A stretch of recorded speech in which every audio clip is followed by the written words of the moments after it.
Hello students, solve questions के इस video में आपका स्वागत है।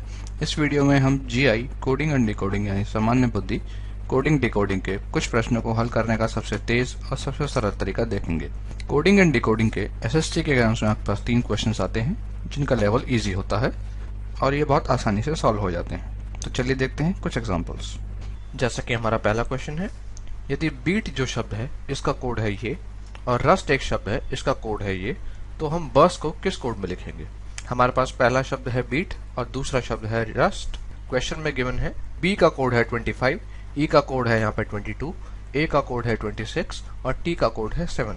वैसे ही आर का कोड है 9, यू का कोड है 6, एस का कोड है 8 और टी का जो कोड है वो है 7। और हमें कोड किसका निकालना है, बस का।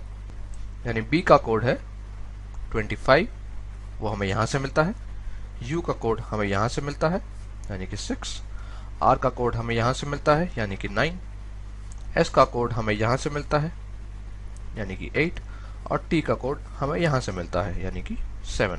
तो आंसर है हमारा 25, 6, 9, 8 और 7 यानी ऑप्शन डी हमारा है करेक्ट। चलिए एक और क्वेश्चन देखते हैं।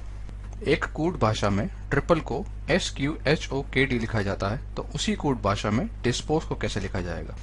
इसका भी एक छोटा सा डायग्राम बना लेते हैं। जैसा कि आप क्वेश्चन में देख सकते हैं, गिवन है ट्रिपल को हम SQHOKD लिखते हैं, यानी T का कोड है S, R का हो गया Q, I का हो गया H, P का होता है L और L का होता है, P का होता है O, L का होता है K और E का होता है D। इंग्लिश के अल्फाबेट सभी को पता होते हैं। आप देख सकते हैं कि T से पहले आता है S, R से पहले आता है Q, I से पहले आता है H, P से पहले आता है O, L से पहले आता है K और E से एक पहले आता है D। यानी कि अगर हम ऊपर वाली संख्या में से एक 1 माइनस कर देते हैं हर शब्द के लिए तो हमें कोड मिल जाता है। तो उसी हिसाब से D में से अगर हम -1 करते हैं तो यहाँ मिलता है C।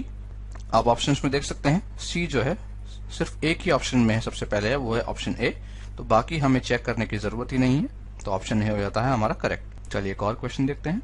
किसी कोड में फैशन को ऐसे लिखा जाता है, तो उसी कोड में हम प्रॉब्लम को कैसे लिखेंगे। फैशन को कैसे लिखा जाता है, FOIHSA और N।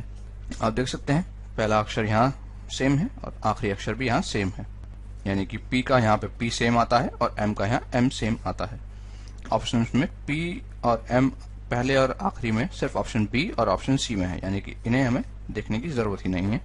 अब आप ये देख सकते हैं जो स्टार्टिंग से दूसरा अक्षर है वो एंडिंग से दूसरा अक्षर हो जाता है, यानी जो R दूसरा अक्षर है स्टार्टिंग से वो एंडिंग से यहाँ R हो जाता है।